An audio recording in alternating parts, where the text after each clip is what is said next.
Voilà, mesdames et messieurs, fidèles téléspectateurs des Family Group Télévision, nous sommes très heureux de vous savoir très nombreux pour ce nouveau numéro de l'émission Entrevue, où nous recevons aujourd'hui un acteur ou un analyste politique qui est M. Anthony Meya. Il est analyste tel que je venais de le dire et initiateur du cercle de réflexion Salela Mboka Sambo en sigle. Avec lui, nous allons analyser sur le gouvernement Soumis Nouadé qui vient d'être publié il y a de cela quelques heures et également au Congo central, est-ce qu'il y a-t-il probabilité de remaniement au gouvernement de gouverneur Grace Bilolo Kwanga. Et enfin, nous allons faire aussi un clin d'œil sur la sécurité en province et pourquoi pas dans la ville de Matadi. Donc, Monsieur Anthony Meya, je vous salue et je vous souhaite la bienvenue dans cette émission. Merci, Monsieur Abel Lukaou, de me recevoir chez vous aujourd'hui. C'est un réel plaisir pour moi. Merci, le plaisir est partagé. Gouvernement souminois, vous êtes analyste politique.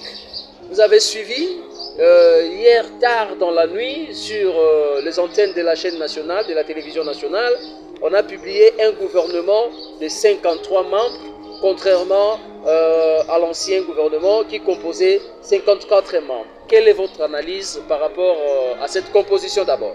Bon, en fait, premièrement, je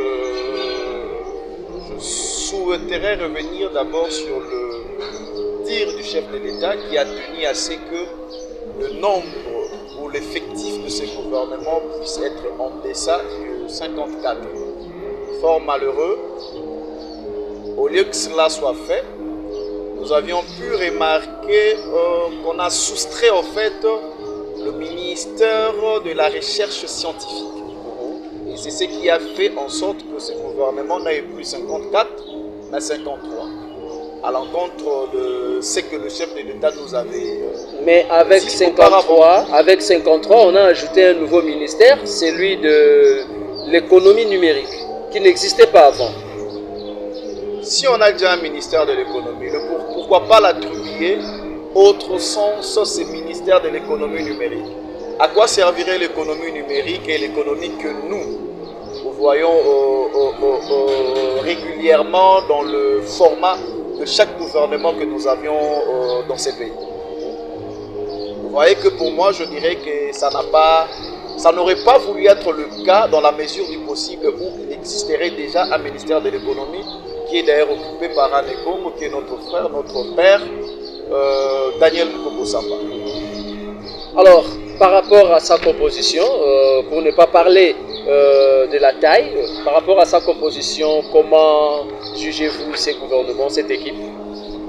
Je pense qu'on ne parlerait pas de Souminois 2, vu la composition de ce gouvernement. Nous n'avions vu que deux figures qui ont effectué leur entrée, entre autres Mouzito et Eliezer Ntambwe. Ils sont au nombre de 4. Il y a aussi Koutino, Grasso et Eliezer Ntambwe. J'en venais.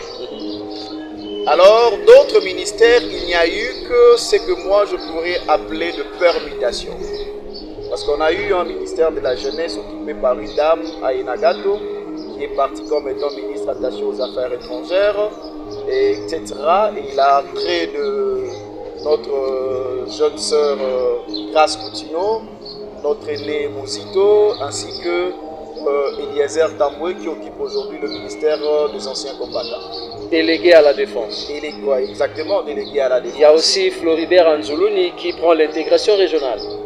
Exactement, et l'autre qui a pris le ministère de la Justice en rapport avec le dossier Moutamba, qui est en justice. Guillaume Ngefa, le poste était vacant. Et la taille n'a pas changé, la taille reste le même, comme moins 1, bien qu'on a eu à soustraire le ministère ayant en charge la recherche scientifique.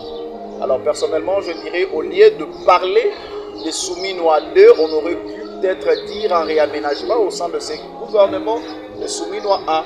Ou encore, certains membres de gouvernement auraient pu peut-être être révoqués pour incompétence, vu ce que nous subissons au quotidien dans ces pays. Alors, par rapport à ce remaniement ou réajustement qu'est-ce que les Congolais peuvent attendre de cette nouvelle équipe?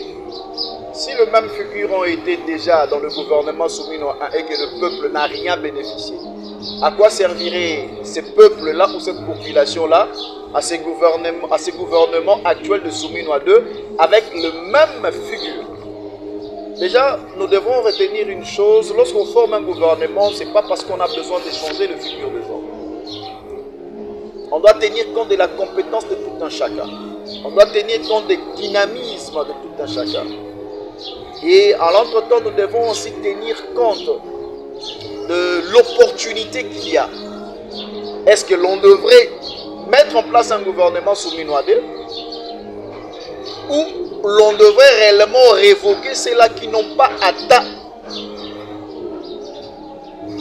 l'objectif tenant compte du programme d'action mené par le gouvernement? Très bien. Vous voyez? Donc à ce stade ici, je ne pense pas que le gouvernement ou le peuple que nous sommes pouvons s'attendre à quelque chose de plus radieux venant de la part de ces gouvernements. Je ne sous-estime pas, mais ça nous laisse un peu perplexes dans la mesure où, au sein de tout le membre de gouvernement que nous avions eu, je peux citer que 5 qui ont excellé. Oui. Sur les 54 membres du gouvernement que formait Souminois 1. Alors, tous ceux qui n'ont pas excellé, pourquoi ils ont été reconduits? Et sur base de quoi qu'ils ont été reconduits pour être encore ministres, alors que dans leurs attributions, ils n'ont ni excellé, ni rendu une tâche facile à la population que nous sommes. Et pour ceux qui ont quitté le gouvernement, et ils ont mal presté, ils n'ont pas excellé, ils n'ont pas rendu un bon service à la nation, c'est pour cela qu'ils ont été remerciés, ou c'est pour seulement répondre ou satisfaire le besoin des politiciens? C'est là d'ailleurs la question majeure et la question fondamentale. Ceux qui sont entrés, ils sont entrés parce qu'ils devraient faire entrer, leur entrée plutôt dans ce gouvernement. Et ceux qui sont sortis, est-ce qu'ils ont mal presté? Ou peut-être parce que le chef de l'État devrait satisfaire la quasi-majorité de l'Union sacrée? Parce que nous avions vu autrefois, le gouvernement sortira le mardi, sortira le jeudi. Une fois le président a réuni ce poulain, tous les membres de l'Union sacrée, je ne sais pas, entre guillemets, qu'est-ce qui a été dit parce que rien n'a fouté. Et après, maintenant, nous voyons un gouvernement de 53 sur 54. C'est pour satisfaire? C'est pour aider la population, c'est pour contribuer aux exigences et aux désirata de la population, ou bien c'est pour accomplir nécessairement le programme d'action gouvernementale qui a été présenté au niveau de l'Assemblée nationale. Alors voilà, avec le nouveau gouvernement, 53 membres, on peut dire que l'ancien gouvernement n'a pas atteint ses objectifs? Je dirais non. Si en termes de pourcentage, on pouvait donner un pourcentage au gouvernement Souminois 1, ça serait en descend des 40%. Et dans quel secteur on peut dire que ça marchait bien? Je prends le secteur, je félicite d'ailleurs, entre autres, la ministre Wagner, celle des Affaires étrangères. Oui. Nous avions vu quand même avec son management apporter le fruit au niveau de la diplomatie congolaise. Là, en tout cas, je loue. Je jette de fleurs. Je sais qu'avec ce qui a été fait, de la même manière qu'elle a été reconduite, je pense qu'il va apporter quelque chose de nouveau ou de nouvelle. Je prendrai encore le ministère de la Justice, bien que trop zélé, mais dis-moi, nous avions vu quand même un petit changement dans certaines dispositions et dans certaines mesures à prendre au niveau de du ministère de la Justice, malgré que le ministre actuellement malgré qu'il est devant le barreau. Nous voyons comment le procès est en train d'être déroulé. La justice est en train de faire son travail. Nous allons voir ce que sera le résultat à la fin, comment la justice va devoir trancher quant à ça. Je tenais encore à féliciter aussi notre ministre de l'économie, le ministre Daniel Moussamba. La première dame qui doit beaucoup fournir d'efforts. La première ministre, ça va. Elle doit beaucoup fournir des efforts parce que c'est sur lui qu'elle repose la réussite de son gouvernement. niveau de l'économie. Non seulement au niveau de l'économie, au niveau de toutes les entités ou de tout le portefeuille qu'il a à sa charge en tant que Premier ministre. Il a 2 efforts à fournir, tant soit peu. Peut-être avec ce nouveau format de gouvernement, nous allons peut-être voir un changement parce qu'au départ, il y a eu beaucoup de failles dans plusieurs ministères que je ne m'aurais pas étalé ici parce qu'ils sont au nombre de beaucoup. Sur le 54, je t'ai dit s'il serait en termes de pourcentage, s'il faudrait coller au gouvernement souminois 1, c'est en deçà de 40%, cette réussite-là. Alors on attend beaucoup d'efforts encore pour avoir des résultats adéquats et palpables au niveau de chaque portefeuille. De nouvelles figures comme Adolphe Muzito Obidje, quelqu'un qui était, depuis l'arrivée de Félix Tshisekedi, Adolphe Muzito était dans l'opposition. Il y a aussi Anzuluni Floribert, ancien candidat président de la République aux élections de 2023, qui lui aussi était à l'opposition, où il va désormais piloter le ministère de l'intégration régionale. Qu'est-ce que vous attendez d'eux? En soi, Muzito et Anzoloni ne faisaient plus partie de l'opposition. Donc jusqu'au dernier moment, ils étaient à l'opposition. On ne peut pas parler d'eux en tant qu'opposants.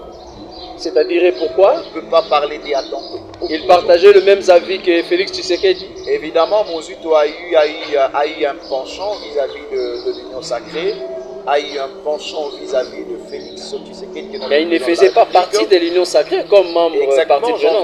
J'en venais. Ce n'est pas le fait de ne pas faire partie de l'Union sacrée qui te dissocie de ceux qui font partie de l'Union sacrée. C'est le fait d'approcher l'idéologie de l'Union sacrée qui fait de toi déjà membre de l'Union sacrée, bien que non apparent. Donc Anzoloni et Adolphe Muzito n'étaient plus quasi membres de l'opposition. Ils ont approché, ils ont accepté, ils ont affirmé leur approche auprès de l'organisation, entre guillemets, de l'Union sacrée. Donc ils ne pouvaient que faire partie de l'Union sacrée. Si on parlerait de l'opposition, on aurait pu, entre guillemets, voir la présence de Lamouka, voir la présence de Kassikou du FCC, voir la présence de ceux qui sont avec Katumbi ou de ceux qui sont avec Jean-Marc Aboum d'aujourd'hui. Alors dans ces cas-là, on ne parlerait pas de l'opposition. Il y a aussi Martin Fayulu, où on a vu dernièrement, il a approché le gouvernement en place, mais il ne s'est pas retrouvé dans ces gouvernements. C'était dans l'approche de vouloir mettre en place une cohésion nationale menant vers la paix avec tout le parti possible. Chose qui est d'ailleurs en cours. Nous voyons comment les choses sont en train d'être évoluées avec le processus de Doha, avec ce qui se passe au niveau des États-Unis et pourquoi pas tant soit peu le mettre aussi en place au niveau de la République. Il y a quelques jours passés ou quelques mois passés, M. Eberhard Kolongele avait pris l'option ou avait eu la charge de consulter les couches sociales de la République. À quoi servent ces consultations? Parce que tout le monde s'attendait à ce que, après cette consultation, il y aurait un gouvernement de large union nationale pour résoudre les problèmes de la paix, les problèmes de l'insécurité à la partie est de la République. Et aujourd'hui, avec le gouvernement souminois-dé, est-ce qu'on peut dire que ces consultations n'étaient un travail qui n'a abouti à rien? En fait, je ne saurais répondre à la question de la manière dont elle est posée, parce que je ne suis pas parti, je ne fais pas partie de l'Union sacrée, mais j'aimerais que ça soit qu'aurait pu servir la démarche entamée par Eberhard.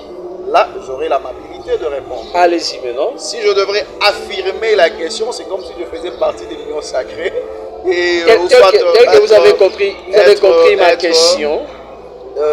Communicateur de l'Union sacrée, chose que malheureusement, fort malheureusement que je ne suis pas. Donc je dirais ça aurait pu servir à grande chose si cette cohésion nationale était effective. Malheureusement, les démarches sont en train d'être menées et sont en cours. La démarche menée par Eberhard Kolongele, personnellement, je dirais, ça n'a guère abouti. parce que l'opposition, quelle que soit l'opposition armée, quelle que soit l'opposition non armée, quelle que soit l'opposition républicaine, aucune opposition n'a fait partie de ces gouvernements souminois 2. Parce que la connotation, jadis, c'était gouvernement d'union nationale, dont le démarche antérieure entamée par Kolongele aurait abouti à ça. Malheureusement, nous avons vu Souminois 2 à la place d'avoir un gouvernement d'union large nationale. Donc toute la démarche menée par Kolongele n'a pas abouti à cette finalité que la République attendait ou espérait. Après Doha, après les États-Unis, pouvons-nous attendre à un autre gouvernement dans les jours prochains? En effet, je crois. Personnellement, j'y crois parce que aussi longtemps que la démarche menée par Kolongele n'a pas atteint ses objectifs et que le chef de l'État ou son gouvernement est en train de prôner l'unité, je pense qu'à la longue, on aurait besoin ou on doit s'attendre à un gouvernement d'union large nationale qui mettra en place toutes les forces civiles. Vous voyez? Et l'opposition républicaine, et l'opposition armée, et l'opposition non armée, et les membres du pouvoir qui sont membres de l'Union sacrée. Donc c'est ce que nous sommes en train de voir dans les jours à venir ou dans un avenir proche, être exécuté, mis en place, afin de converger nos divergences vers un Congo uni et prospère. Est-ce que là, ça ne sera pas de trop pour la République? Parce qu'aujourd'hui, on parle d'un gouvernement souminois, alors que les démarches sont en cours pour converger les idées, converger les opinions avec, tel que vous venez de le dire, l'opposition, les groupes armés, l'opposition armée et non armée. Et aujourd'hui, il y a déjà un autre gouvernement. Si jamais Doha, les États-Unis d'Amérique, les partis se sont dit qu'on puisse mettre en place un autre gouvernement, ça ne sera pas une charge de plus pour la République. Parce qu'il y a, n'oubliez pas qu'il y a des indemnités d'entrée, les indemnités de sortie qu'on doit donner aux membres du gouvernement nommés. C'est au gouvernement de penser à ça. Pourquoi avoir précipité les choses d'avoir un gouvernement souminois?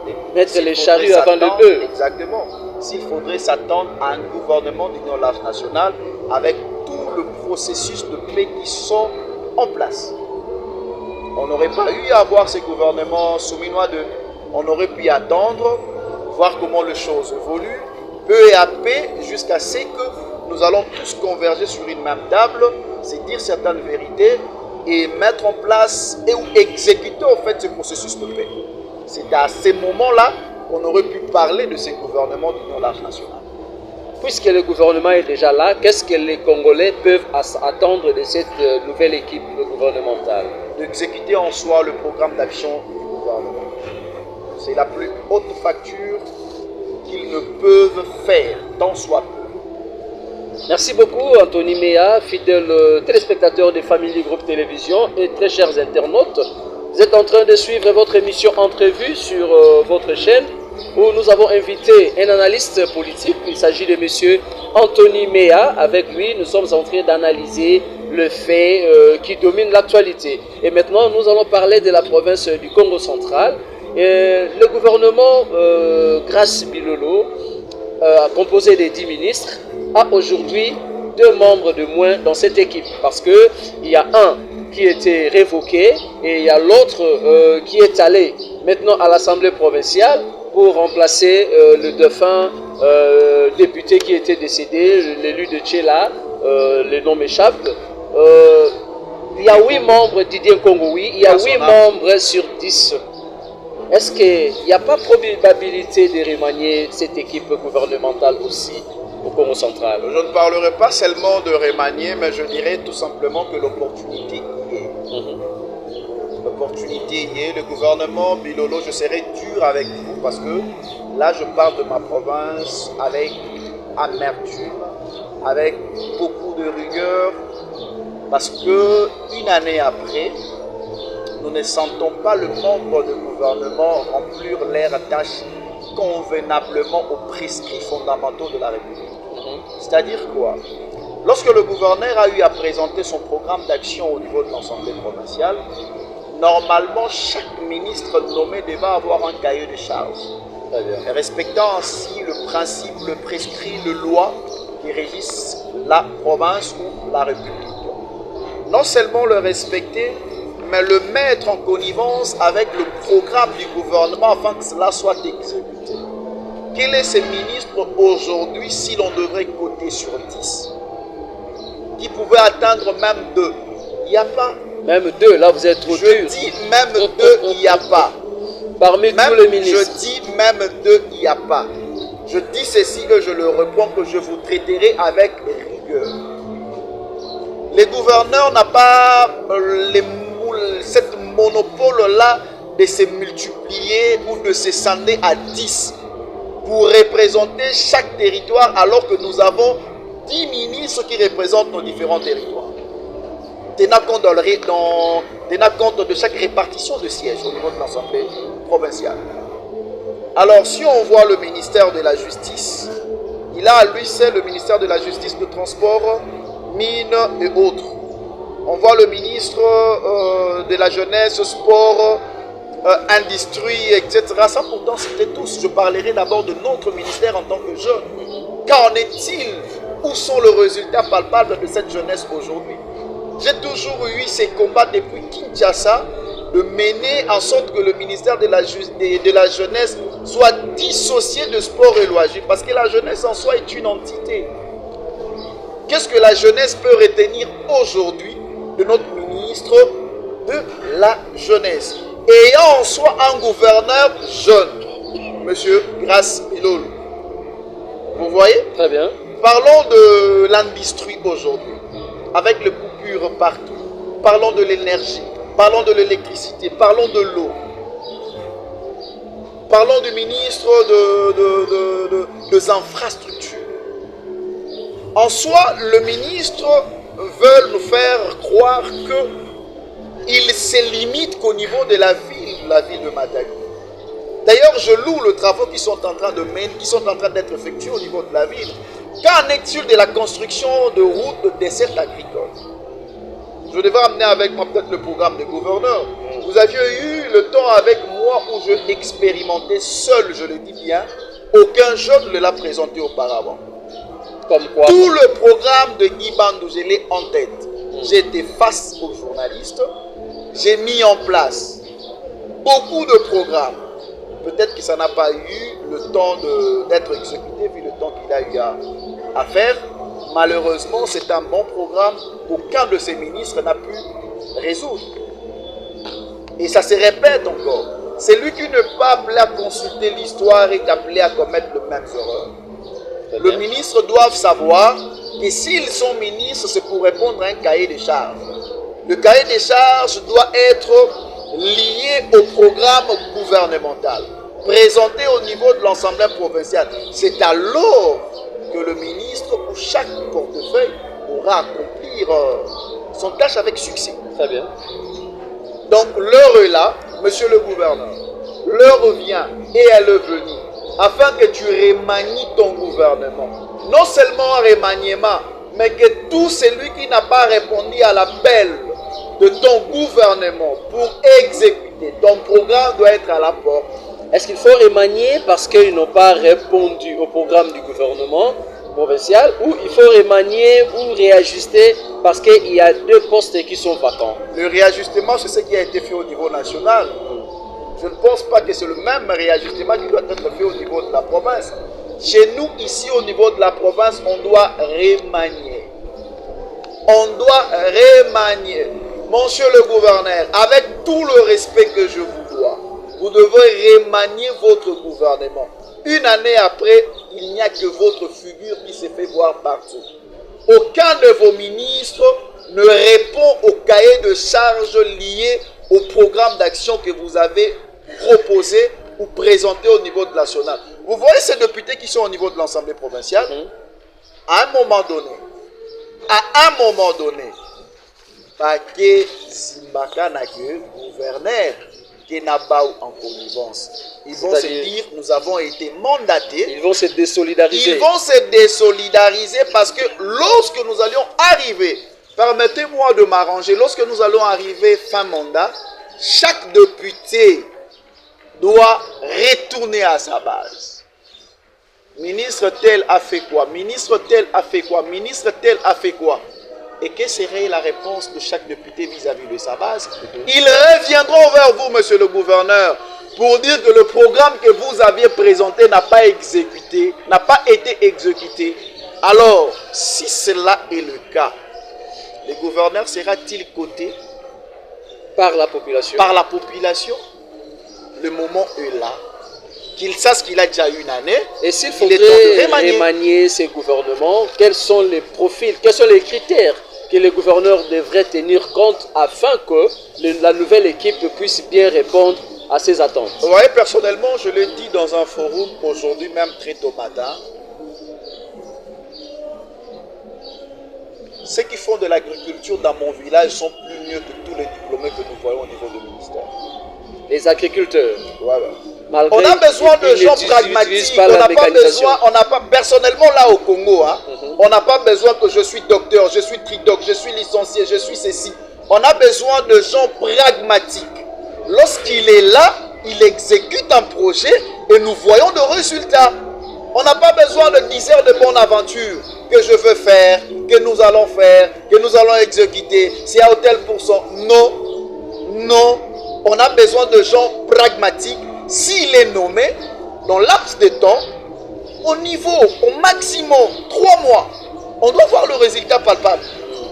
Qu'en est-il de tout le portefeuille que nous connaissons au niveau de la province? Et d'ailleurs, ils sont chargés, plaider au niveau du ministère de l'Intérieur afin d'avoir encore en ajout le commissariat.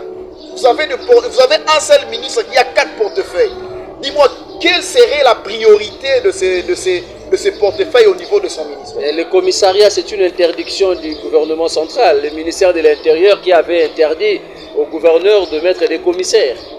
Pour respecter la Constitution avec 10 ministères en lieu et place d'avoir des commissariats. Vous savez, en soi, dans la politique, il y a non seulement le us et coutume, mais lorsque les urgences s'imposent, on y va au-delà de certains principes fondamentaux. Vous voyez? Comment voudriez-vous qu'un ministre qui a 5 portefeuilles, priorité n'est à la wapi, dans la province comme la nôtre qui est comme un pays, priorité n'est à la wapi, priorité n'est à la wapi. Alors plaider en sorte qu'il y ait encore des commissariats qui allégeront la tâche aux différents postes ministériels. Parce que quand un ministère a au moins 2, maximum 3 portefeuilles, là, je pense, avec le nombre de conseillers qu'il a, le travail peut être exécuté en bonne et due forme. Ajouter des commissariats, ça ne sera pas une charge de plus pour le gouvernement, qui d'ailleurs déplore déjà manque de moyens, qu'ils ne leur permettent pas de mettre en place leur politique. Le Congo central est le 3e poumon de la République. Là, c'est selon le texte, selon ce qu'on a toujours dit, mais les réalités. Ce n'est pas l'argent, on a besoin que le travail s'exécute en bonne et due forme. Tenant compte du temps, parce que tout ce que nous faisons sous le soleil est spatio-temporel. Grâce Bilolo, le gouverneur, notre gouverneur, a été élu pour un mandat de 5 ans. Oui. Il en a fait une année, il lui reste 4 ans. Tout est spatio-temporel. Qu'il le sache, que dans 5 ans, on lui demandera des comptes, surtout qu'il est jeune. Pour les ministres, vous avez dit, ils ont tous moins de 2 points. Exactement. Et pour le chef de l'exécutif provincial, s'il faut les coter, vous allez lui coter combien? Je le dis tantôt, il est la seule figure qui se voit partout. Alors que ce n'est pas son travail. Il est la seule figure qui se voit partout. Aujourd'hui, Anthony Méa, conseiller politique du gouverneur, aujourd'hui je l'ai dit, conseiller politique du gouverneur, et que le gouverneur vous demande, Monsieur Anthony, proposez-moi parmi les membres de mon équipe, qui peut rester comme ministre et dans quel portefeuille? Vous me mettrez dans la posture où je devrais d'abord requalifier la fonction du conseiller politique du gouverneur. Avant de vouloir proposer quoi que ce soit. Supposons, parce qu'un conseiller politique... Un conseiller politique d'abord est censé faire respecter la politique in globo du gouvernement. Très bien.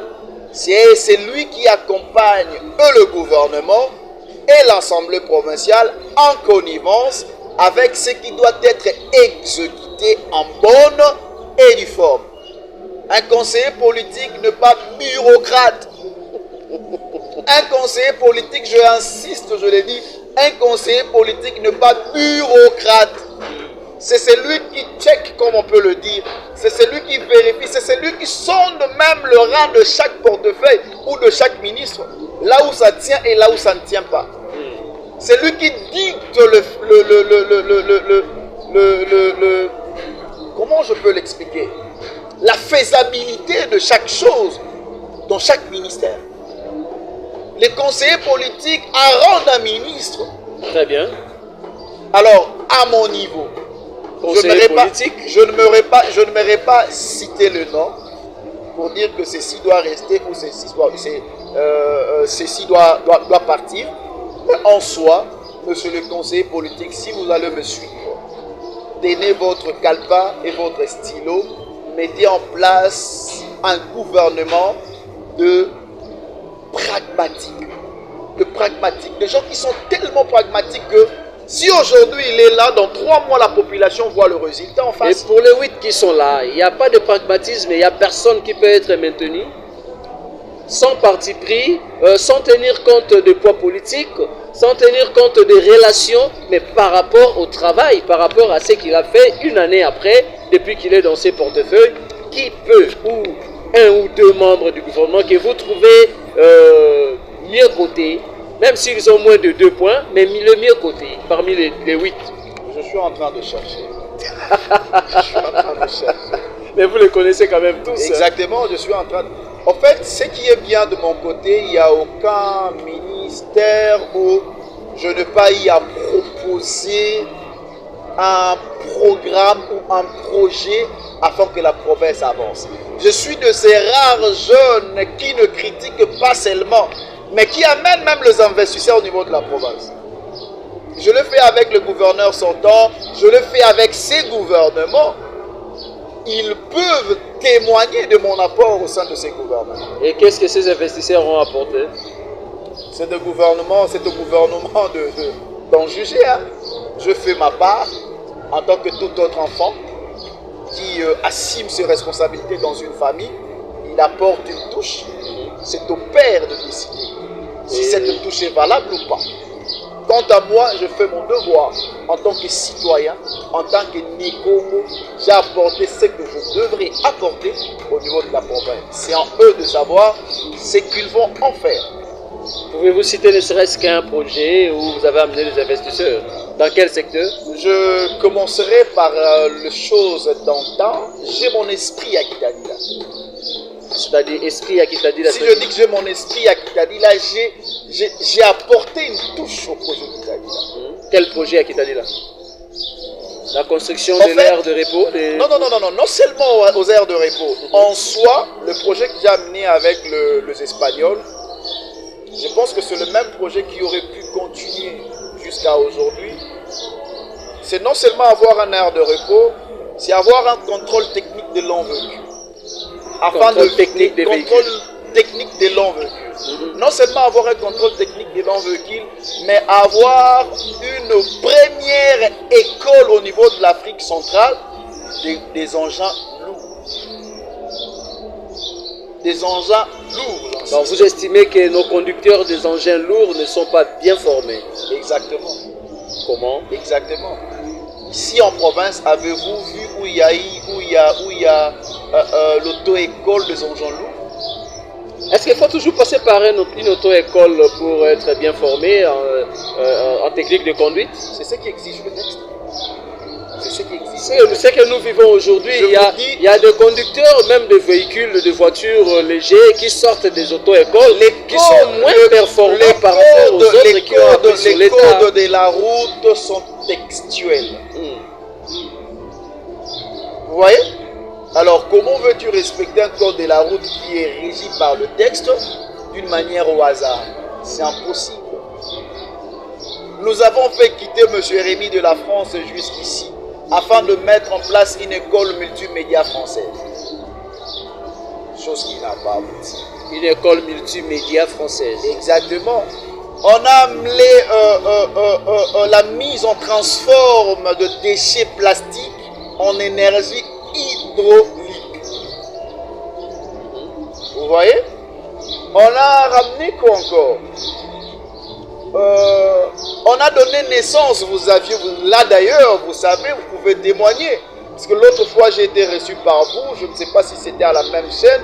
Nous avons donné naissance à Matadi Bunkete avec l'esprit insalubrité zéro qui a été carrément bousillé, chose qui n'a pas tenu parce que mon esprit n'était pas là. Donc vous avez amené un projet où on a utilisé sans votre présence.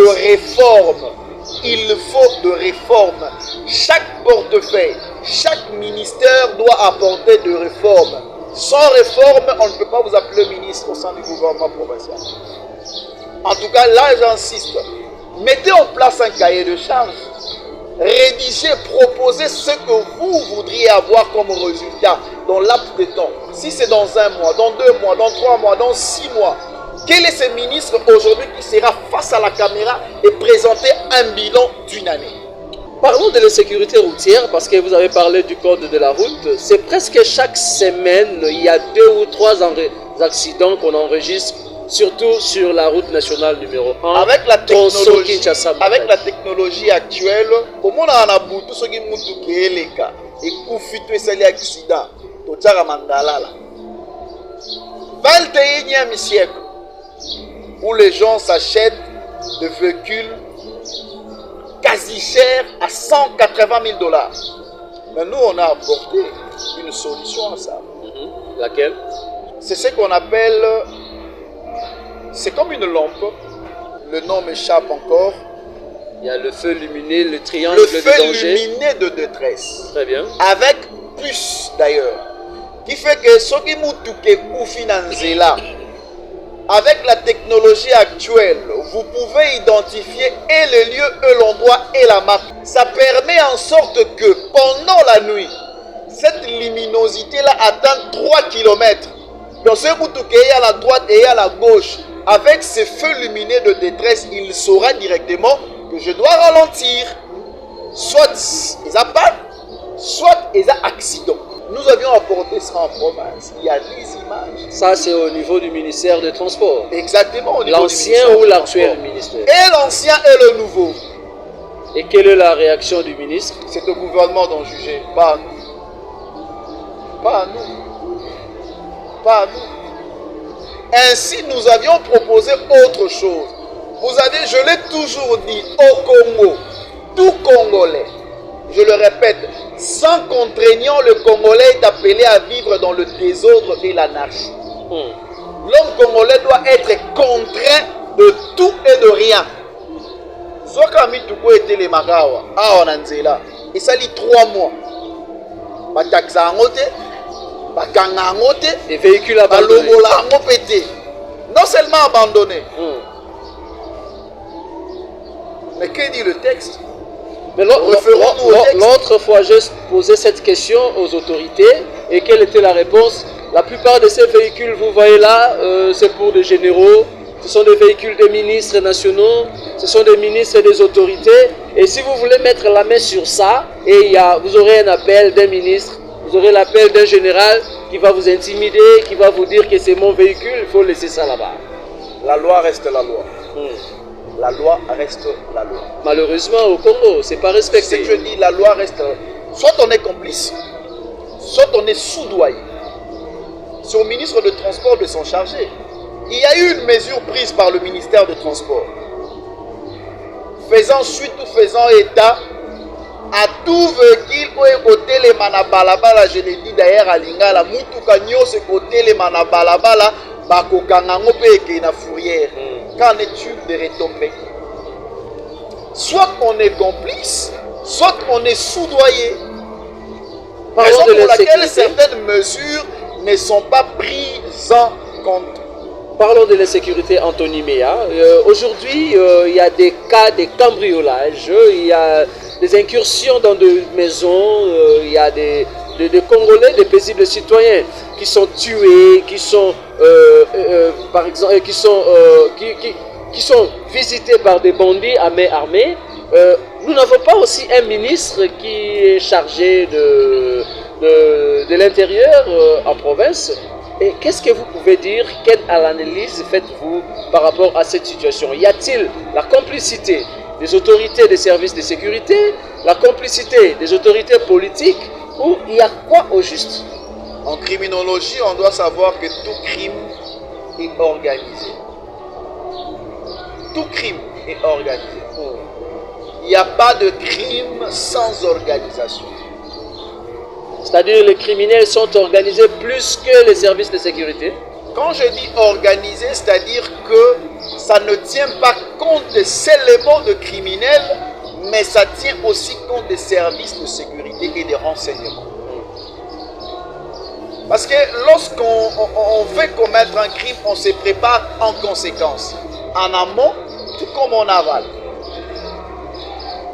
En dehors ou au-delà d'une commission mixte qui a eu lieu au niveau de la province, personnellement, moi, j'ai écrit au maire de la ville, monsieur le maire, Kodiambete, vous me suivez.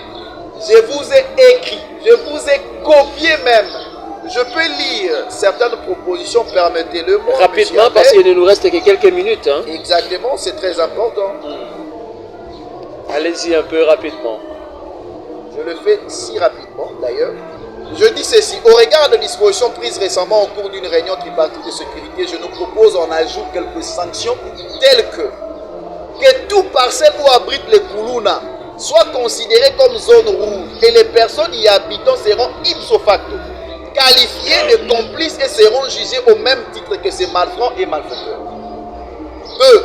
Tout individu ayant une relation quelconque, et c'est d'une manière ou d'une autre, avec un Koulouna réputé, recherché par l'État, sera d'office lié à une association de malfaiteurs et sera puni au même degré que ces derniers en vertu de la loi. Quiconque pourrait savoir où, par une personne interposée, l'endroit où serait un Koulouna et taire l'information sans collaborer avec le service habilité sera jugé des complices. 4. Tout parent qui estime avoir un enfant Koulouna devrait au préalable coopérer avec le service afin d'éviter toute forme de procédure judiciaire liée aux sanctions prévues quant à ces. 5. Ce n'était que 6. Tout Koulouna qui estime de gré par une organisation déterminée de vouloir abandonner les actes de criminalité sera gracié, bénéficiera d'une formation adéquate pour son intégration au sein de la société. Et pour finir, tout groupe d'individus ou agents de l'ordre ayant une liaison avec un groupe de gens réputés, criminels, voleurs, Koulouna et autres, sera sans aucune forme de procès jugé, condamné à mort pour faute lourde et obstruction à la loi, de la quiétude et du bien-être pour tous.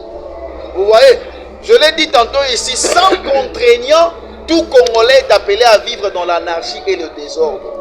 Et par rapport au troisième point, savez-vous que l'infraction est individuelle? Allez-y. Comment vous allez dire que l'infraction est individuelle? Supposons, je donne un exemple hongrois, je suis juriste. Tu voles et que tu vends.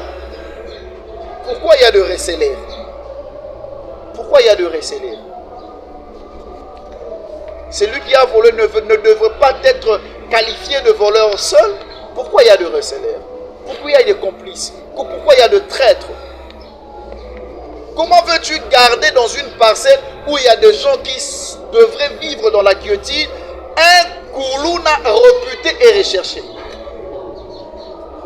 les sachant de plus qu'il est Koulouna?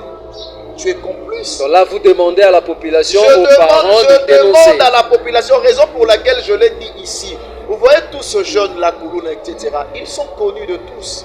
Mettez en place un mécanisme, monsieur le ministre de la Justice. Met en place un mécanisme adéquat de suivi afin de réguler ces systèmes-là. On est prêt pour vous accompagner.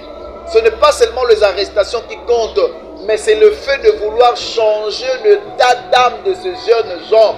Ils ont besoin aussi de vivre au sein de la société. Mais comment le faire intégrer dans la société? Si ce n'est pas par deux mécanismes appropriés. Appropriés, je le dis. Appropriés.